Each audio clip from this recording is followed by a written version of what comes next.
Honorable Union Minister of Finance and Corporate Affairs, Srimati Nirmala Sitharaman, Honorable Union Minister of State for Finance, Shri Pankaj Chaudhary, Secretary, Department of Revenue and Department of Economic Affairs, Shri Ajay Seth, Secretary, Department of Expenditure, Dr. Manoj Govil, Secretary, Department of Investment and Public Asset Management, Shri Arunish Chawla, Secretary, Department of Financial Services, Shri M. Nagaraju, Chairman, Central Board of Direct Taxes and Customs, Shri Sanjay Kumar Agarwal, Chairman, Central Board of Direct Taxes, Shri Ravi Agarwal, and all the dignitaries on and off the dais. Namaskar, a very hearty good afternoon to one and all. I am Jitendra Patel, Joint Commissioner, Vishakapatnam Customs Commissariat. And I am Athira Kumar, Assistant Commissioner, CGST Vishakapatnam. And we extend a warm welcome to each and everyone to this August gathering, to the post-budget interaction held by the Honorable Union Minister of Finance and Corporate Affairs with the representatives of trade and industry. Ladies and gentlemen, at this distinguished occasion, we now begin with the formal welcoming of our honored guests. May I now request the Chief Commissioner of CGST and Customs, Vishakapatnam Zone, Shri Sanjay Rani, to welcome the Union Minister of Finance and Corporate Affairs, Srimati Nirmala Sitharaman.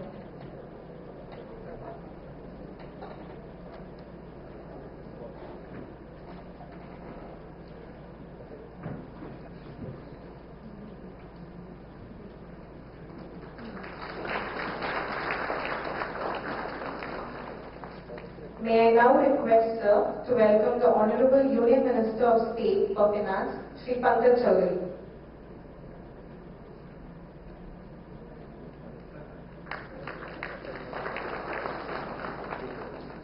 We welcome Secretary, Department of Revenue and Department of Economic Affairs, Shri Ajay Seth.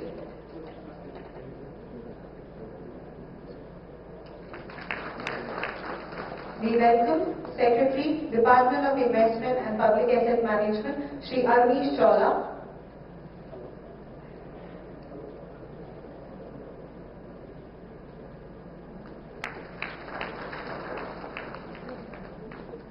We welcome Chairman, Central Board of Indirect Taxes and Customs, Shri Sanjay Kumar Agarwal.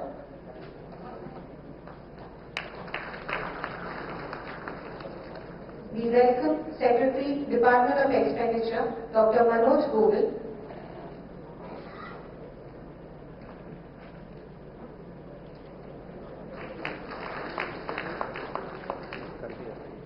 We welcome Secretary, Department of Financial Services, Shri M. Nagaraju.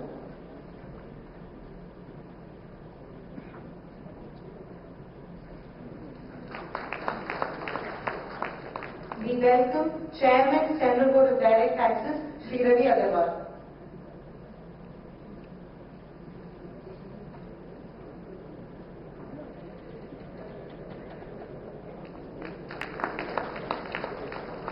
Thank you, sir.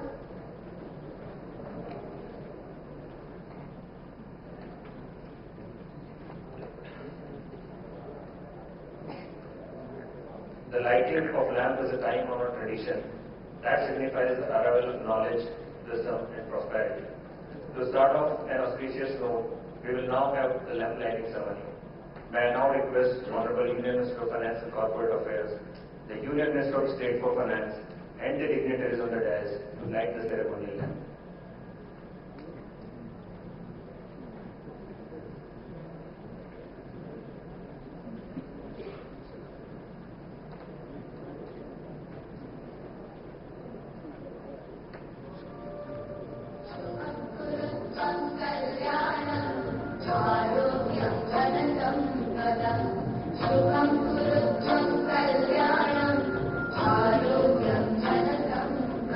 Sir, lead over.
all the dignitaries.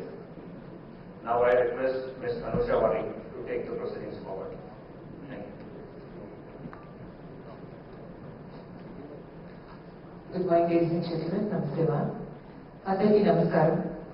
Our Honorable Union Finance Minister Srimati Nirmala Sitharaman, while presenting the Union Budget 2024-25, had announced that public sector banks, PSBs, will build their in-house capability to assess MSMEs for credit instead of relying on external assessment.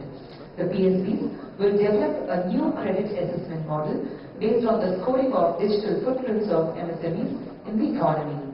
The credit assessment model will leverage the digitally fetched and verifiable data available in the ecosystem and devise automated journeys for MSME loan appraisal using objective decision models. The benefits to MSMEs by use of these models include ease of application, reduced paperwork, instant in-principle sanction through digital mode and reduced turnaround time, that is TAT, amongst others. The internal credit assessment models have been developed by all public sector banks and are ready for launch.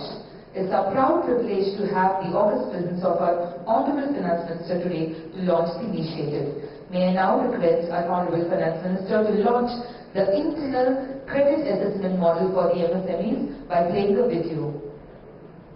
May I request the remote for her, please? Thank you.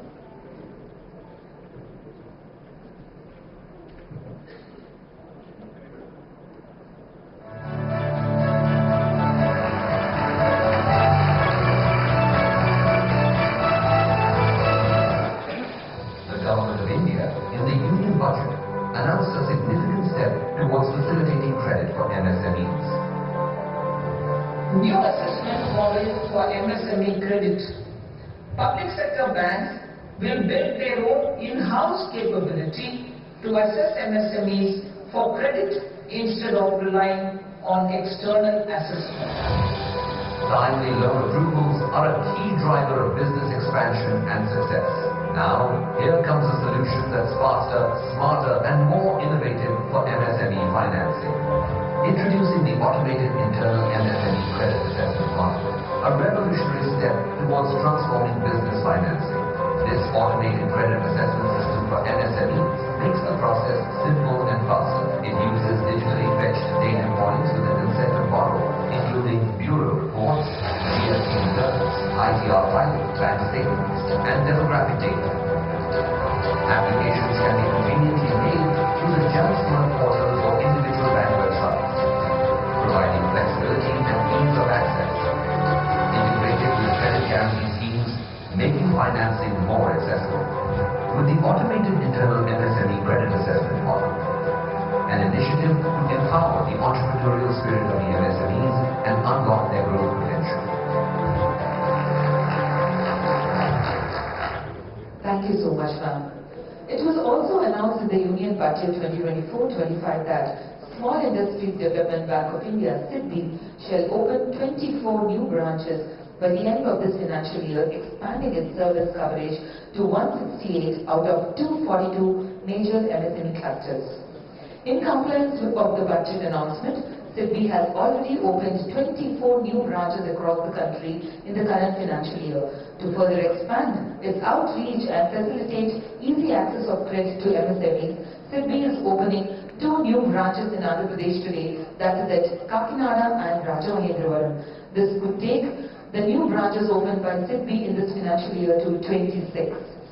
We are grateful for the presence of our Honorable Member of Lok Sabha, Shri Tangela Uday Srinivas Garu at Kakinada branch. We also acknowledge the presence of our valuable customers of SIDBI at both the new branches. May I now request our Honorable Finance Minister to inaugurate the 2 new SIDBI branches through virtual mode.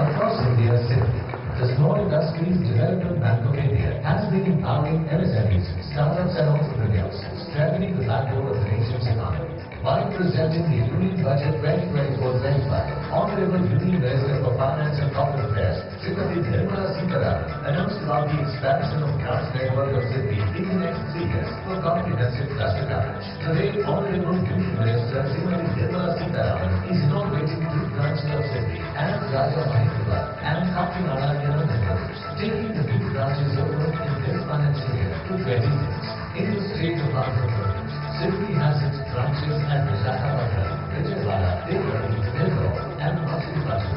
With the current addition, SIDBI now has 7 branches in Andhra Pradesh. With these 7 branches, SIDBI will be able to better serve MSMEs in Andhra Pradesh. Through credit plus approach on developing the MSMEs, SIDBI now has 127 branches all over India to serving the MSMEs. Second, building a prosperous, inclusive and sustainable future for India. Thank you so much, ma'am. May I now request our Honorable Finance Minister to hand over the sanction letters to borrowers of the 2 new branches of SIDBI inaugurated today. Yes, ma'am.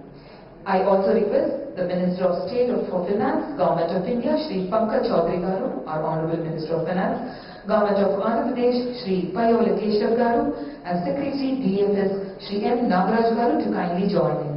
I also request Shri Manoj Mittal Garu, the Chairman and Managing Director SIDBI, to kindly join the dignitaries on the stage.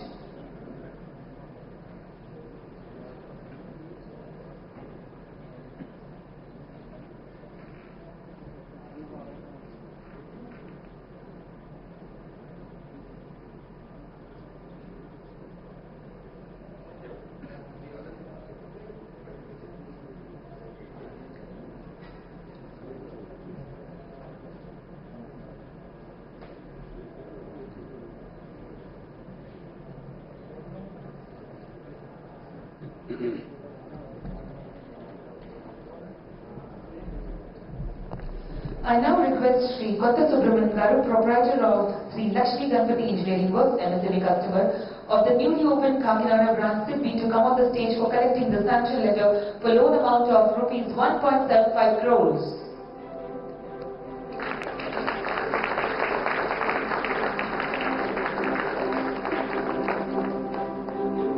Thank you so much. I now call upon the stage Srimati Mantri Varalakshmi Garu, proprietress of Nandu Graphics, MSME customer of Kakinada branch SIDBI, for collecting the sanction letter for loan amount of rupees 39.81 lakhs.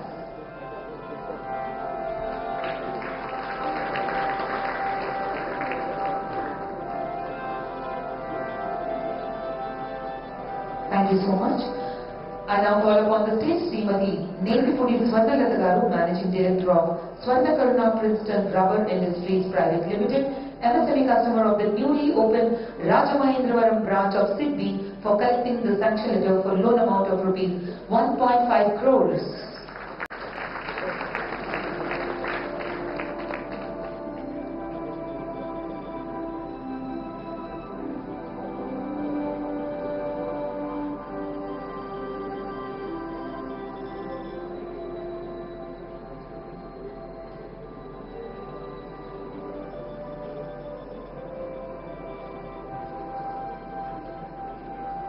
Thank you so much.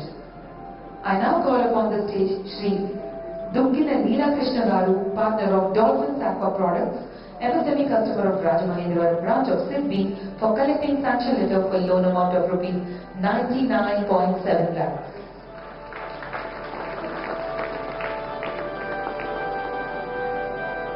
Thank you so much, Mittal sir, for joining us. We also have the presence of 3 MSME customers of SBI who have been granted loans through the newly automated credit assessment model. I now request Shri Vinay M. Tonse Garu, the Managing Director, State Bank of India, to kindly join the dignitaries on the dais. I now request Mr. Satish Sirigiri Setti Garu, Managing Partner of Stealth Protection and Guarding Force, MSME customer of SBI, to come on the stage for collecting sanction letter for loan amount of rupees 2.5 crores.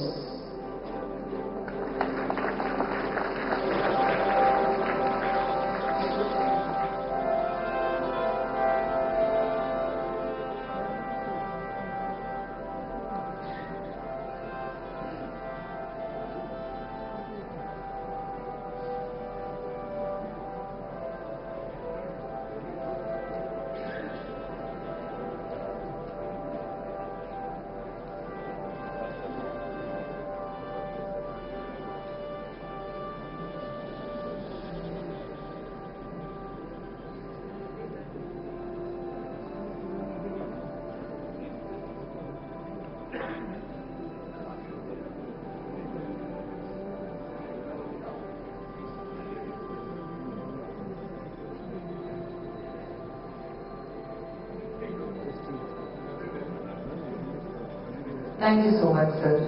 I now request Srimati Parimi Nilima Garu and Shri Parimi Sridhar Garu, promoters of Messrs. Parimi Nilima, MSME customer of SBI, to come up on stage for receiving the sanction letter for a loan of rupees 2.45 crores.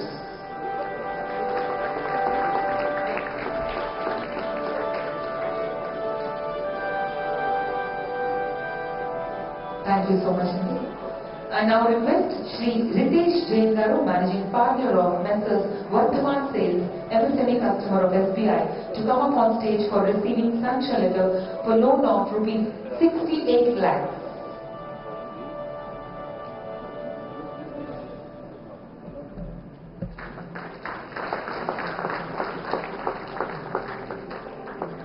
Thank you so much, ma'am, for doing the honors. Thank you so much, sir, for doing the honors. Request all of you to please be seated.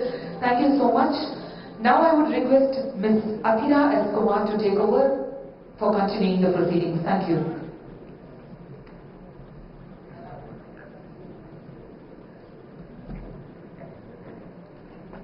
Thank you, Ms. Anushavani.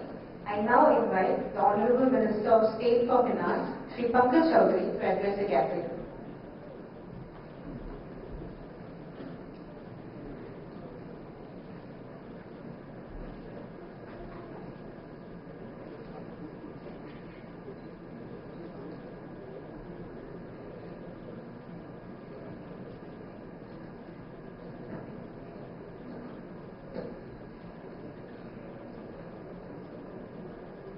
Mitra corporate कार्य मंत्री आदरणीय श्रीमती निर्मला सीतारमण जी, राजस्व और आर्थिक कार्य के सचिव श्री अजय सेठ जी,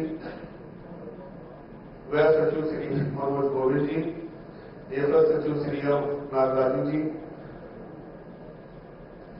दीपम एम डीपीए सचिव श्री अवनीश चावला जी, सीबीआईसी अध्यक्ष श्री संजय अग्रवाल जी, सीबीटीटी अध्यक्ष श्री रवि अग्रवाल जी, यहाँ उपस्थित हमारे सभी महानुभाव साथी,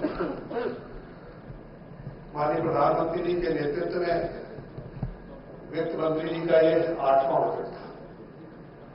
और अगर देखें तो प्रधानमंत्री के तीसरे काल का ये पहला संपूर्ण बजट पेश माननीय मंत्री जी ने किया है, वित्त मंत्री जी ने। और इस बजट के माध्यम से देश को वैश्विक ग्रोथ के इंजन के रूप में स्थापित करने का इस बजट में सार्थक प्रयास किया गया है। इस बजट में अगर देखें तो कृषि, युवा, नारी के सशक्तिकरण और साथ ही साथ नवाचार, एक्सपोर्ट और रोजगार सृजन आदि पर पूरा फोकस किया गया है। हमारी सरकार अन्नदाताओं के हितों के लिए, रक्षा के लिए प्रतिबद्ध है। इस बजट में कृषि के संपूर्ण विकास के लिए उन्नत बीजों के विकास, उर्वरक, फूड टेक्नोलॉजी एवं सस्ते ऋण से लेकर उनके भंडारण की भी सुविधा प्रदान करने का काम इस बजट में किया है। साथ ही साथ किसानों की स्थिति और सुदृढ़ करने के लिए प्रधानमंत्री जी ने पीएम धन धान योजना लेकर किया है, जो कि देश में 100 ऐसे जिलों को चिन्हित किया जाएगा जहां पैदावार कम होता है, उसको कैसे बढ़ाया जाए, उसके लिए पीएम धन धान योजना लेकर के सरकार आई है। और निश्चित तौर से इसका अनुमान है कि करीब 1.7 करोड़ लोगों को इससे लाभ आने वाले दिनों में मिलेगा, जिससे उत्पादकता बढ़ेगा, तमाम अलग अलग फसलों को प्रोत्साहित किया जाएगा, फसल के भंडारण की व्यवस्था की जाएगी।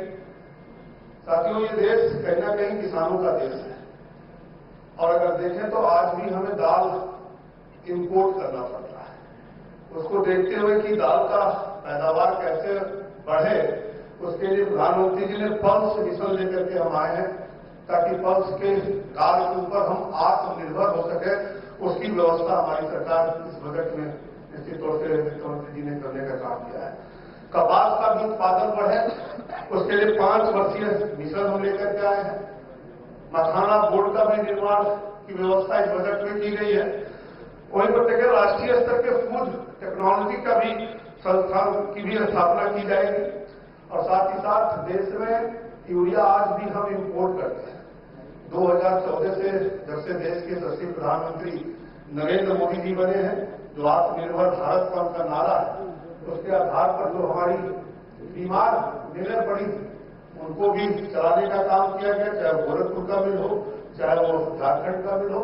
और इस बजट में वित्त मंत्री जी ने व्यवस्था किया है कि आसाम में एक नया यूरिया कारखाना स्थापित किया जाएगा, जिससे 12.7 लाख मीट्रिक टन की पैदावार देश में और बढ़ेगी, ताकि किसानों को हम और सुविधा दे पाएंगे।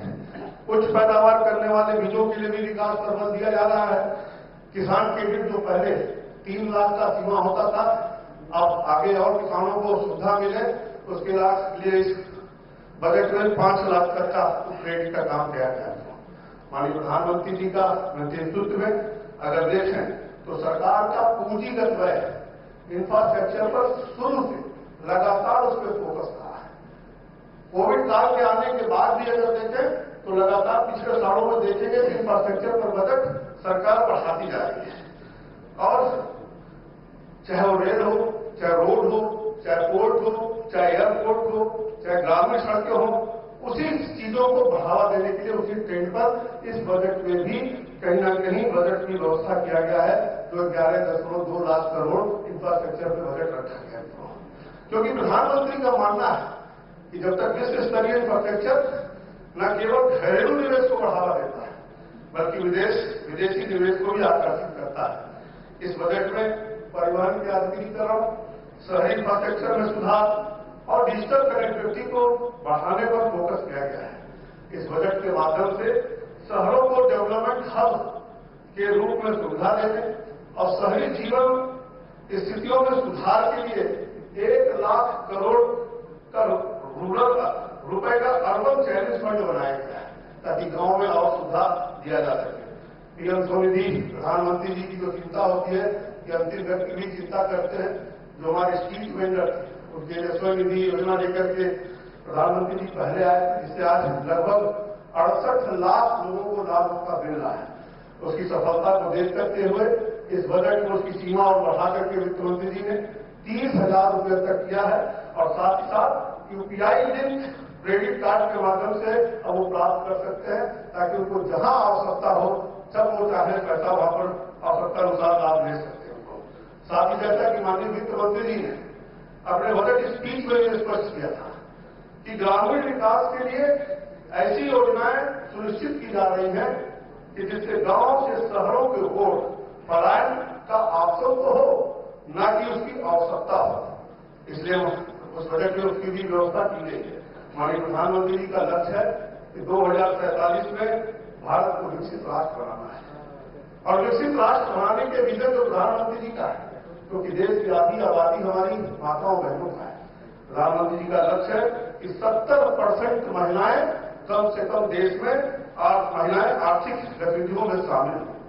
और इसी विजन को ध्यान में रखते हुए अगर आप इस बजट को जेंडर के रूप में आधारित देखेंगे, जितनी भी योजनाएं हैं तो उसमें महिलाओं के लिए लगभग 8.86% का हिस्सा बजट में रखा गया है, जो लगभग 4.5 लाख करोड़ बनता है। उसमें उनको स्वास्थ्य से लेकर उनकी स्किलिंग और क्षमता को बढ़ावा देने की भी योजना इस बजट में बनाई गई है।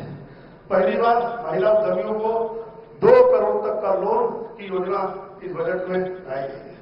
हमारा देश युवाओं का देश है, बड़ी संख्या में युवा है और कहीं ना और युवाओं को विकास पर सरकार का पूरा फोकस है। और देश में R&D को बढ़ावा देने के लिए 20,000 करोड़ रुपए का आवंटन किया गया है, ताकि हमारे युवाओं उनके रिसर्च कार्यों के लिए उचित संसाधन उपलब्ध हो सके और देश में हाई क्वालिटी के रिसर्च एंड डेवलपमेंट कार्य हो। साथ ही साथ आज AI का जमाना है। AI बहुत ही चर्चा में है। इसका उपयोग मानव जीवन के बेहतर बनाने में सक्षम है। AI के क्षेत्र में भारत के अनुरूप डेवलप करने के लिए AI उत्कृष्टता केंद्र की स्थापना करने की भी योजना बनाई गई है। साथियों, देश में ऊर्जा के क्षेत्र में भी आत्मनिर्भर में होना है। आत्मनिर्भरता के लिए सरकार परमाणु ऊर्जा के विकास के लिए सतत प्रयासरत है और सरकार ने परमाणु ऊर्जा मिशन को स्थापित करने का निर्णय किया है और इसके अंतर्गत SMR लघु मॉड्यूल रिएक्टरों के अनुसंधान और विकास के लिए 20,000 करोड़ रुपए का आवंटन किया गया है और 2033 तक लक्ष्य रखा गया कि 5 SMR को ऑपरेशनल करने का लक्ष्य रखा गया है। एमएसएमई जो कहीं ना कहीं लघु एवं माध्यमिक औद्योगिक इकाइयों को देश के जीडीपी में महत्वपूर्ण रोल है। निर्यात में भी उनका योगदान है, रोजगार सृजन में भी उनका महत्वपूर्ण योगदान है। इसलिए इस बजट में एमएसएमई को विशेष फोकस किया गया है। अगर देखें तो छोटी उद्योगियों की इकाइयों के लिए 5 लाख का क्रेडिट कार्ड लाया गया है ताकि इन इकाइयों को आसानी से लोन प्राप्त हो सके। और सीजीटी एमएसएमई योजना में अब 10 करोड़ टर्म लोन मिल सकता है। जो बेहतर एक्सपोर्टर है उनको 20 करोड़ का भी एमएसएमई को टर्म लोन मिल सकता है। और एमएसएमई को परिभाषा को भी परिवर्तित किया गया है। जो पहले एमएसएमई काम बढ़ाने में डरते थे, आज एमएसएमई अब 125 करोड़ की कैपिटल और 500 करोड़ के टर्न ओवर वाले यूनिट को भी एमएसएमई योजनाओं का लाभ वो ले सकते हैं। ये सरकार का एक बहुत बड़ा कदम एमएसएमई के क्षेत्र में लेने का काम हमारी सरकार ने किया। वहीं पे कुटीर और लेदर क्षेत्रों को भी फोकस किया गया है। उत्पादन स्कीम चलाई जाएगी, इसमें 22 लाख लोगों को रोजगार मिलने की संभावना है और इससे 4 लाख करोड़ का कारोबार पूरे देश में हो सकता है और 1.1 लाख करोड़ का एक्सपोर्ट निर्यात होने की संभावना है। खिलौना के क्षेत्र के विकास के लिए भी वैश्विक खिलौना केंद्र बनाने का योजना है, जो मेड इन इंडिया खिलौनों को वैश्विक स्तर पर ले जाएंगे। साथियों, देश में जहां 2014 में कुछ स्टार्टअप थे, आज देश में 2025 में लाखों स्टार्टअप है और उसमें तो 100 से ज्यादा यूनिकॉर्न है। उसको ध्यान में रखकर स्टार्टअप को बढ़ावा देने के लिए 20 करोड़ तक के कोलेटरल फ्री लोन देने की व्यवस्था की गई है और इसके लिए 10,000 करोड़ एआईएफ फंड बनाया गया है। हमें विश्वास है कि आने वाले समय में इस प्रोत्साहन से और भी यूनिकॉर्न स्टार्टअप हमारे देश में आएंगे, सामने आएंगे।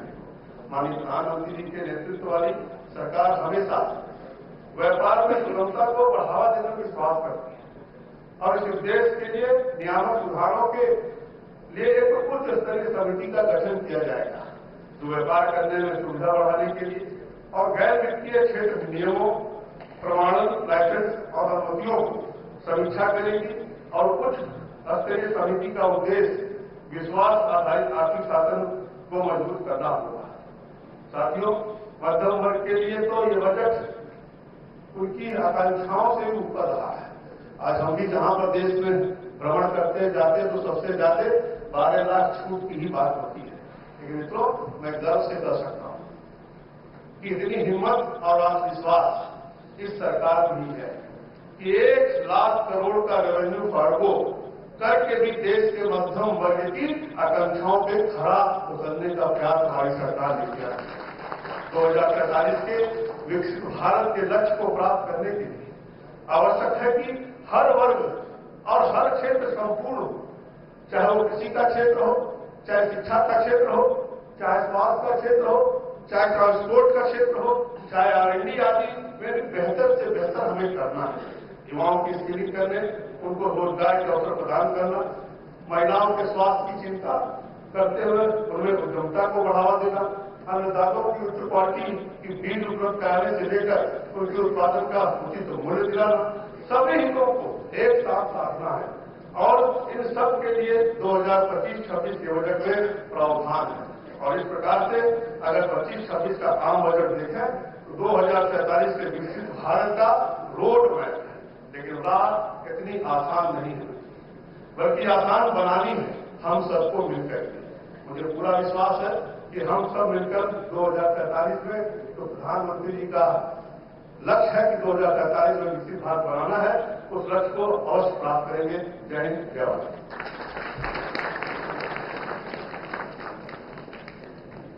Thank you, sir, for your enlightening address for this gathering. We are privileged to have with us Honorable Union Minister of Finance and Corporate Affairs. Madam, all of us here are eagerly looking forward to hearing your valuable insights on the recent budget. I now invite Honorable Union Minister of Finance and Corporate Affairs, Srimati Nirmala Sitharaman, to deliver the keynote address.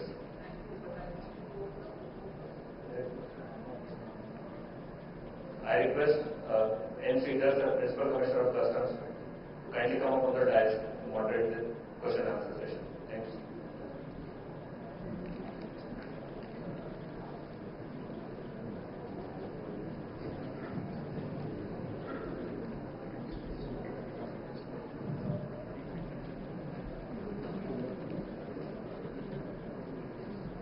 Union Minister of Finance and Corporate Affairs, Honorable Minister of State for Finance, respected dignitaries on the dais. Our invitees present here today are representatives of premier business associations, various trade bodies and chambers of commerce. We have representatives from various central public sector undertakings, importers, exporters, customs stakeholders, trade and industry associations. We have eminent business leaders, entrepreneurs representing diverse sections of society. Also present are senior officers from both direct and indirect taxes and other central government departments. Before we commence the interactive session, I have a humble request to all the delegates to be brief in their questions and observations so that we may cover as many questions as possible in the limited time available. I also request the participants to restrict their questions to the announcement made in the annual budget. Madam, I seek your permission to start the interactive session.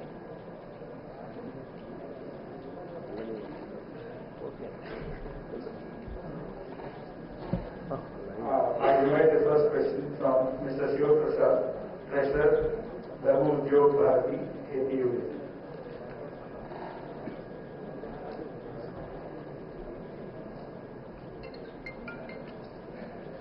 Sabaka Namaskaram. Allocations to few sectors were not utilized.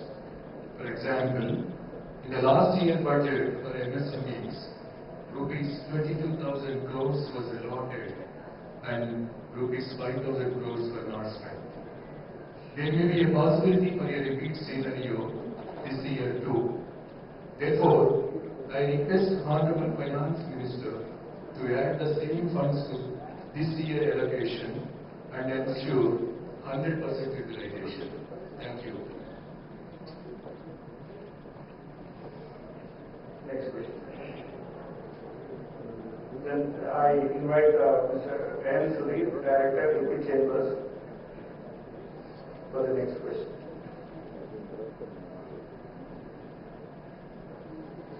Good afternoon, Madam Finance Minister.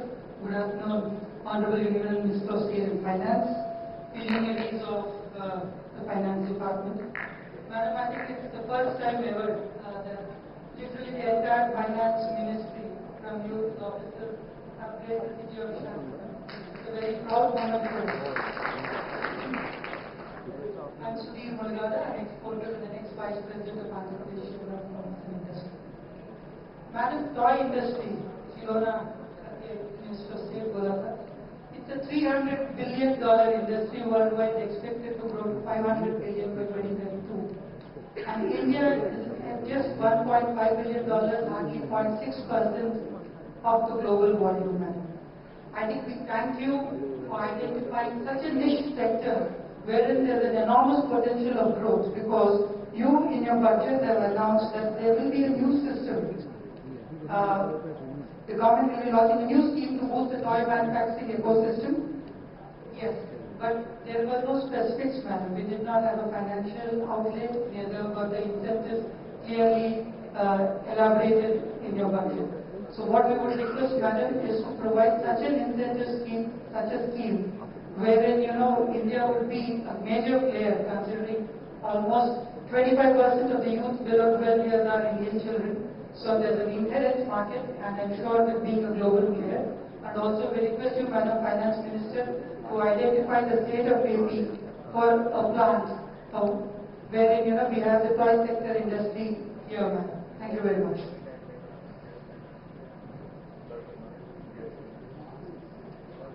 Next question is from K. Mallikarjun Rao, President of AP Region FAPSI. Good afternoon, ma'am. I'm the President for the Federation of Andhra Pradesh Chamber of Commerce and Industry, the Chairman of Capital Group. Ma'am, we have a basic question. We traders and industries everywhere, the same firm, same business firm, having 7 to 9 branches in 7 states, we are operating. Most of the members of the thing, what the question was, every time, in every state, we have operations in 10 states. We have to apply 10 GST numbers. We have to upload 10 GST normal procedures. we have to maintain 10 different type of accounts, and finally we have to make 10 different assessments.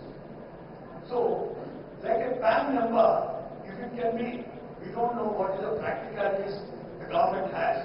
If it can be one GST number, we are facilitated to upload our accounts.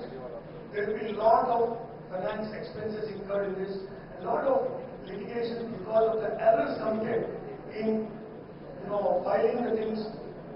So, if the government line is there that one nation, one tax, if it's something can be done in this line, we would appreciate that. Thank you.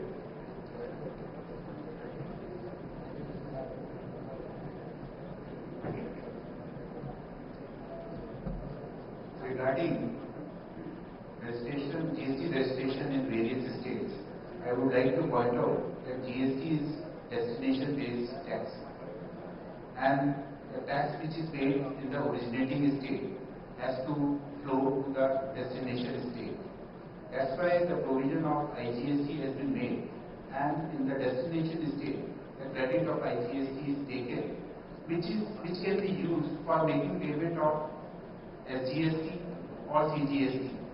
So, if we allow a single registration, this kind of flow cannot happen because GST is providing the revenue to the states as well as to center. That's why there is a need to give registration in all the states, and the way the credit can flow in different states, and IGST can be settled so that the states where the goods have ultimately reached and consumed, they get the GST revenue. That is the reason that GST registration is given in different states, and giving a single registration for all their operations all over the country is not feasible. If I can just clarify on that aspect, the suggestion which you have made, any practical suggestion to simplify the things, make it easier for the industry, in your returns filing, in your assessment, government is fully committed to this. Any point of time you or your association wants to enter into a discussion with the local officers or with us in Delhi, we are ready to sit down with you and find ways how we make the things simpler for you. As far as registration in different states are concerned, please appreciate that aspect, and in GST, both Government of India and all 28 state governments have come together to make the single goods and services tax. So it is a tax which belongs to each state government. It is a federal country. But having said so, making the things easier is our commitment, and we are ready to work with you. Thank you, sir. Definitely, I appreciate the point that each state is separate, but the mechanism which is involved, maybe in that we can come up with something where you people can help us. Sure, in whatever manner we can use technology, multiple returns, whatever we can do, we are ready to work with you. There are a lot of duplication happening in everything, so maybe that you can save us the time as well. Thank you. Thank you. I invite Mr. K.V. Anand, President Seafood Exporters Association of India, Delhi chapter, to ask the next question. Finance Minister, I represent the seafood exporters of Andhra Pradesh in the Seafood Exporters of India region. Would like to, the seafood sector, as you know, is an important part of this region. We would like to know what incentives or benefits have been given to the seafood sector in the present finance budget.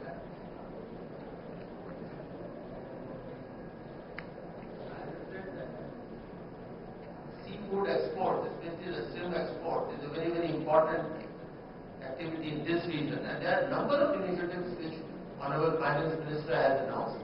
In the July budget, there were specific announcements on providing financial support for nucleus breeding center for shrimp brood stock. Then also there was a financial support through NABARD to be provided for shrimp farming, processing and exports.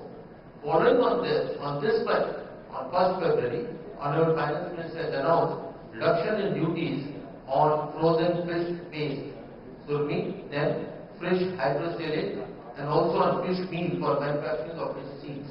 So this is a sector wherein support through the banking system, facilitation through the government organizations as well as the duties. Government is very conscious. This is one of the high earning areas and government is committed for that. Thank you. Thank you.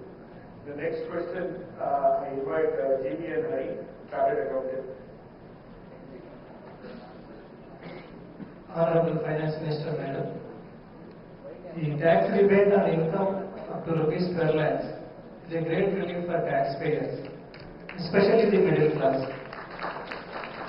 Indeed, it is a bold and unprecedented step on the part of the government.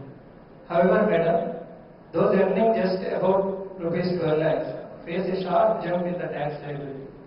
These people end up paying much more taxes for a small increase in their income. Madam, can this transition be made smoother and palatable? Thank you, Madam.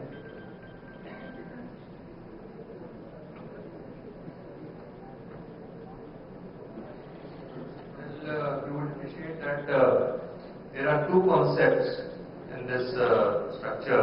One is the tax rebate and the other is the marginal relief. Now for income up to 12 lakhs, through the rebate, the tax liability is zero. But as you mentioned that in case there is an incremental increase in the income, through marginal relief, this factor has been taken into account. For example, suppose your income is 12 lakh 10,000. Now in the normal case, the tax liability would be 61,500. But the tax that would be chargeable would be only 10,000. This 10,000 is over and above 12 lakh. So 12 lakh is the income which is on which no tax has to be paid, and only 10,000 would be the tax that would be paid, and therefore the take home would still remain as 12 lakh. Right? Similarly, if suppose your income is 12 lakh 50,000. Now in the normal course the tax liability would have been 67,500. But this would not be the tax that would be chargeable. It will be only 50,000. Again here, the take home would be 12 lakhs. So therefore, the incremental increase is being factored in through the marginal relief. Now this marginal relief is available up to 12 lakh 75,000 of income, wherein it goes up to 71,250 is the tax component that would have otherwise been chargeable. So that is the only. Beyond that, then the tax liability would increase. So this is the way in which it has been done. Thank you. The next question will be asked by Mr. Akula Chandrasekhar, Chartered Accountant. Good afternoon, madam. I'm Chandrasekhar Akula, founding partner of Clark and Associates Chartered Accountants. Honorable Finance Minister, madam, it is great to see the budget focus on financial inclusion and support for the farmers. Expanding digital banking, Kisan credit cards and financial literacy will help more people to access the formal financial system. The allocation of almost 1,22,000 crores for the farmers' welfare is a big step. In Andhra Pradesh, especially Vishakapatnam, where most of the farmers are small and medium scale, these schemes can make real difference.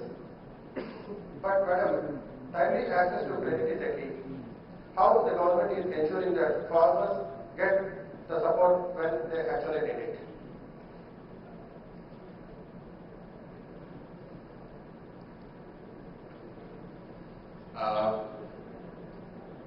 This year, last year, our top loan, the ground level credit support for the sector is 25 lakh crore. And this year, the target has been enhanced to 27 lakh crore for supporting the agriculture and allied sector. Now, till now, as of 24th January, the credit growth in the agriculture and allied is 12.2%. So the very robust credit growth is almost like a little more than bank credit as of January 25. Now we have apart from the longer credit support, we also have two institutions. NABARD is there And then rural banks, RRBs, also part of this. RRBs, through RRBs also, we learn from.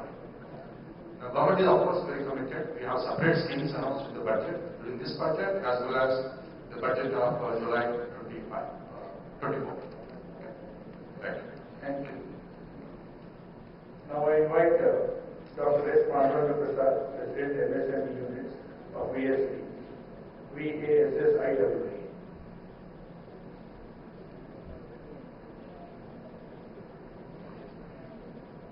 We'll move on to the next question. Now I invite A.V. Subbarao, National Secretary, Federation of All India Vyapara. గౌరవనీయ భారతదేశ ఆర్థిక శాఖ మంత్రులైన నిర్మలా సీతారామన్ గారికి హృదయపూర్వక నమస్కారాలు తెలియజేసుకుంటున్నాను. Service sector 20 లక్షల పరిధి నుంచి 40 లక్షల వరకు పెంచే అవకాశం కనుక ఉంటే మధ్య తరగతి వ్యాపారస్తులందరికీ మంచి చేసిన వారి తరుణి భావన ప్రజల్లో ఉందండి. అదొకసారి మీరు తమ పరిశీలించగా కోరుతున్నాము. అట్నే ఇన్కమ్ ట్యాక్స్ పరిమితిని 12.5 లక్షల వరకు పెంచిన తమరు భారతదేశ చరిత్రలో మధ్యతరగతి వ్యాపారస్తులు ఆర్థికపరమైన చిక్కులు లేకుండా మధ్యతరగతి ప్రజలందరూ ఆశాజనకంగా ఉన్న ఈ తరుణంలో ఈ ఒక చిన్న అవకాశాన్ని తమకి అధ్యయనం చేస్తున్నాం మేడం. నేను ఆల్ ఇండియా ఫెడరేషన్ ఆఫ్ వ్యాపార మండలి తరఫున నేషనల్ సెక్రటరీ మేడం, ఆంధ్రప్రదేశ్ కావాలి. తమకి ఒక ఈ సభాపూర్వకంగా తెలియజేసుకుంటున్నందుకు గాను ఒక వినతి పత్రాన్ని తమకి నేరుగా అందజేస్తున్నాను. తమరు అనుమతిస్తే. Thank you very much.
I now invite Sri Subramanian, Chartered Accountant, to ask the next question.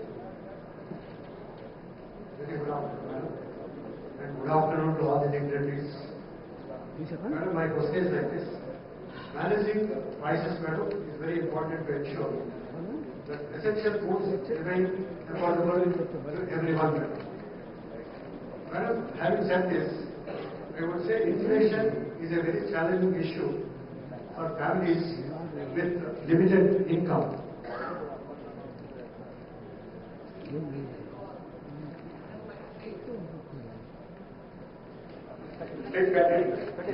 Yes. Madam, I would like to hear from the Honorable Finance Minister as to what are the steps that are being taken by the Government of India under the able leadership of Honorable Prime Minister Modi ji to see that the inflation is controlled and the prices becomes affordable for common man. Thank you.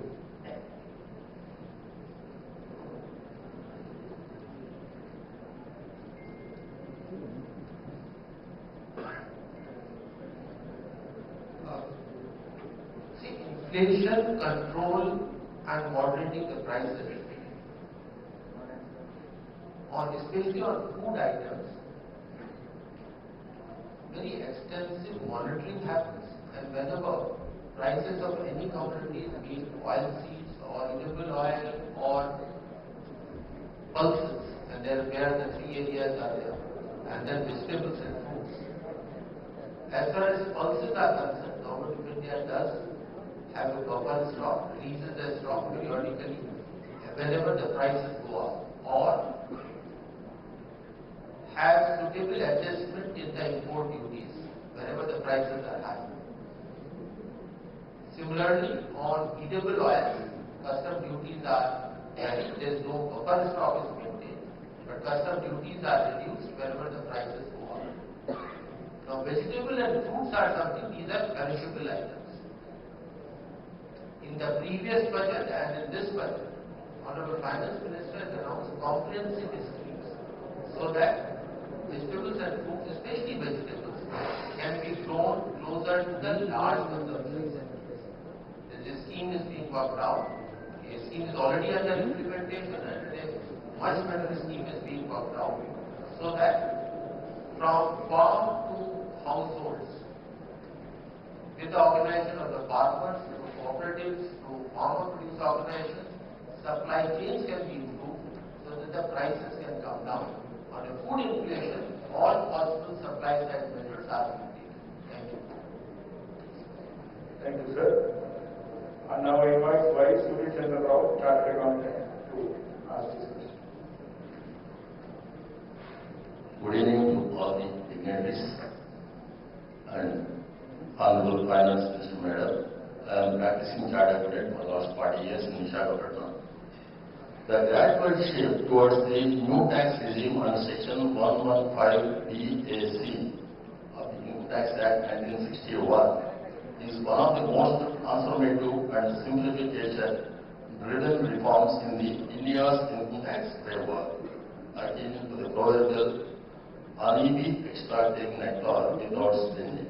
The Finance Bill 2025 reinforces this transition by making the new regime as the default one, while still retaining the old regime as an optional one. However, many taxpayers, particularly middle class, salaried and small businesses, continue to weigh the benefits of both the regimes. Given the government's long-term vision for tax simplification, does the Finance Ministry envisage a complete phase-out of the old tax regime in the near future? If so, what further incentives or structural adjustments can taxpayers expect to facilitate a smooth and equitable transition? Thank you.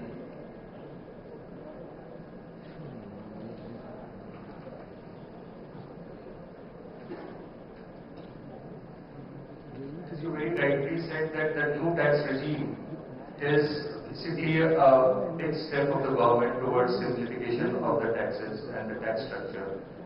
And the new tax regime, if you see the tax slabs, so both in terms of the slabs as well as the rates, the scheme has been made simpler and more attractive. And the threshold of, the rebates, allowing of the rebates in the new tax regime leading to no tax for income of the 12 lakhs is a step in that direction.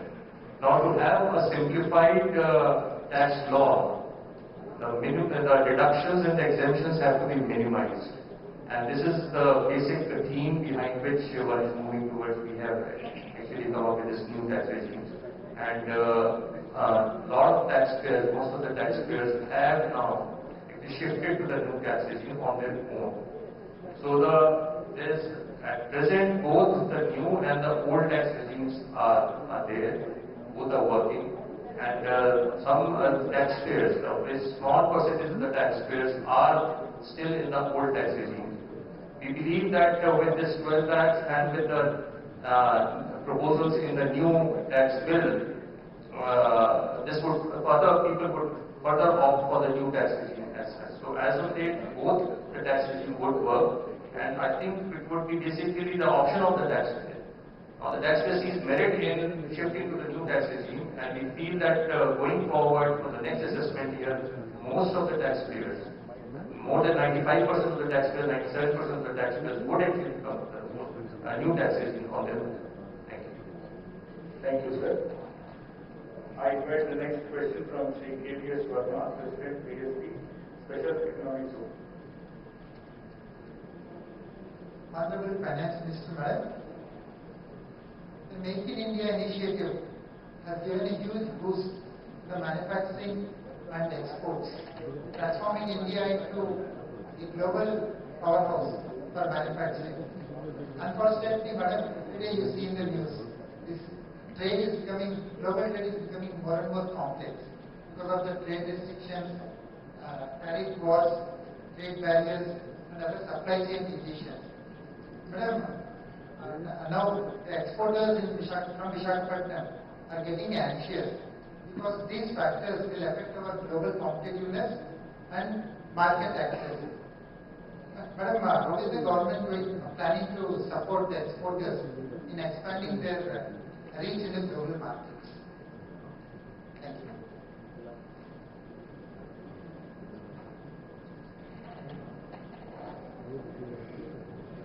Well, at the moment, based on the information that we have, and also with the Commerce Ministry having had a consultation with some stakeholders, the Minister has gone to the US to initiate some discussion. The interest of all our exporters is well documented with the Commerce Ministry, and so we'll have to see how the Ministry is taking up the negotiation there. All of us are constantly giving information and sharing inputs to protect the interest of Indian exporters. So that much I can say now, but let's see what comes out of the negotiations. Ajay, would you want to add something?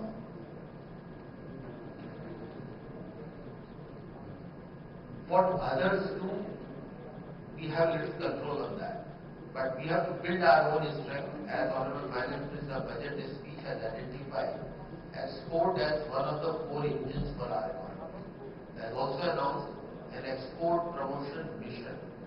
So build our own strength through timely credit availability for exporters. And there is also a scheme that those exporters who want to expand their plant their machinery, easier and a larger credit to be provided for them.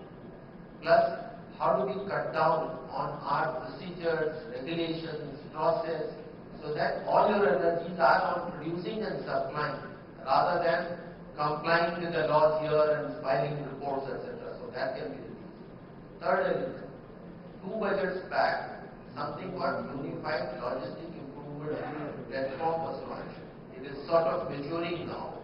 Moving beyond that, that was only when your shipment moves from one place to another, then to ship or to aircraft and then goes. That was only logistic chain. In this budget, there is a very specific announcement on Bharat Trade Net, what that will do. When you are exporting anything, your money comes to the bank. So first there is a customs, then there is shipping airline or aircraft airline is there, then the money comes to the bank. You have to file documents with all. That also reconciliation has to happen. Then there is a foreign importer sitting there. How do we reconcile within that? How do we do it in a smooth manner so that you don't have to put information on it repeatedly, which one of the person here has asked for it. So basically build our own strength so that we are much more competitive to move into those directions. Thank you. Thank you, sir. We have time for just one last question. D.S. Verma, Vice President, AP Air Travelers Association.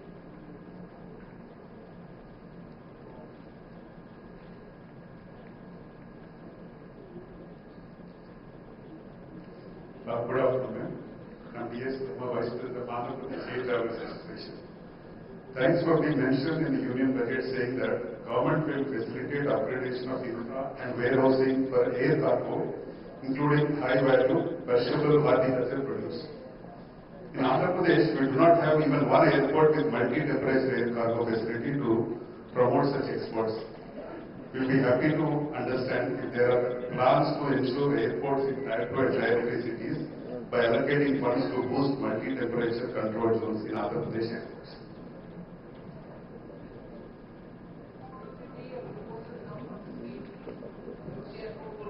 Which needs data, which one needs cold storage for horticulture, which needs for anything else, which has a longer shelf life. Those are some things which you have to plan in the state and propose, and then the ministry will take it up. Thank you. Thank you.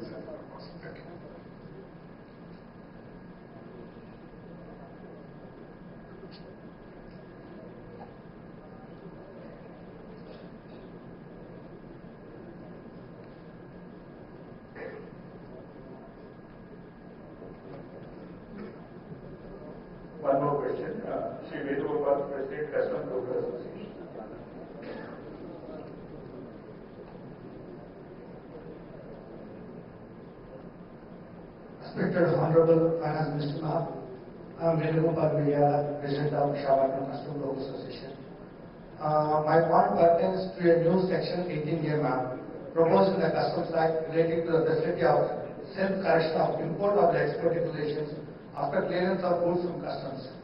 What is the objective of the proposed facility, whereas we have already a procedure for amendment of declarations available under Section 149 of Customs Act? Mr. Venugopalan, Section 149 provides amendment of documents based on the documentary evidence which is in existence before the clearance of goods. So it has limited utility, and in that case you will have to come to the department, seek an amendment. So officer's intervention is required. Secondly, in many cases, self-assessment which has been made by the importer or the exporter for taking the clearances need to be modified subsequent to clearances, like if you are not having the country of origin certificate for claiming the preferential rate, then Section 49 is not adequate and you will have to go in appeal as per the present scenario, obtain an order from the Commissioner Appeals for modification of the self-assessment made. That process may take a very long time, and subsequent to getting an order from Commissioner Appeals, you will have to come back to the department, seek an amendment under Section 149. So the whole process was very tedious, requiring lot of intervention and interface with the department. Now in new Section 18A, importer and exporter has been given the facility that if new material facts come to their notice, they themselves can file a declaration on the portal of the Customs Department and pay any additional duty if required to be paid along with interest, or in case some refund is due to them, they have paid the excess duty. That declaration itself will be treated as a refund claim and will be processed in due course. It's a major simplification.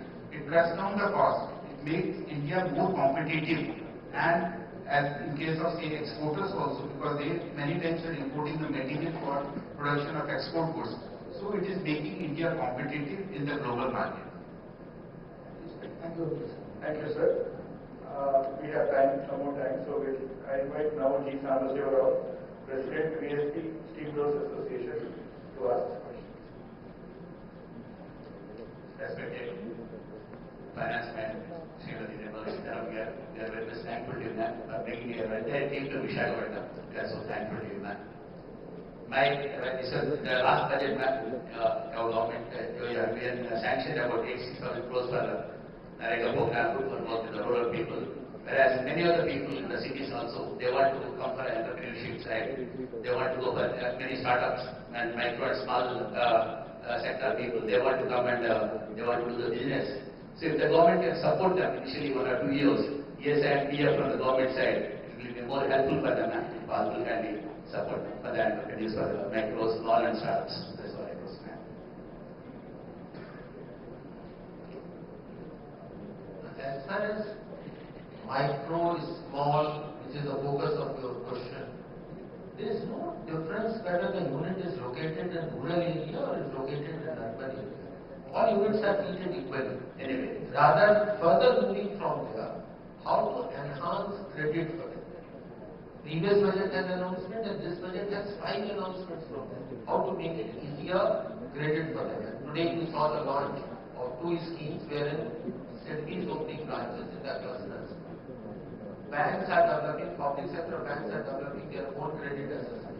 Plus, at times the entrepreneur may not have enough collateral etc. to be given, which is not needed in any way for the small loans.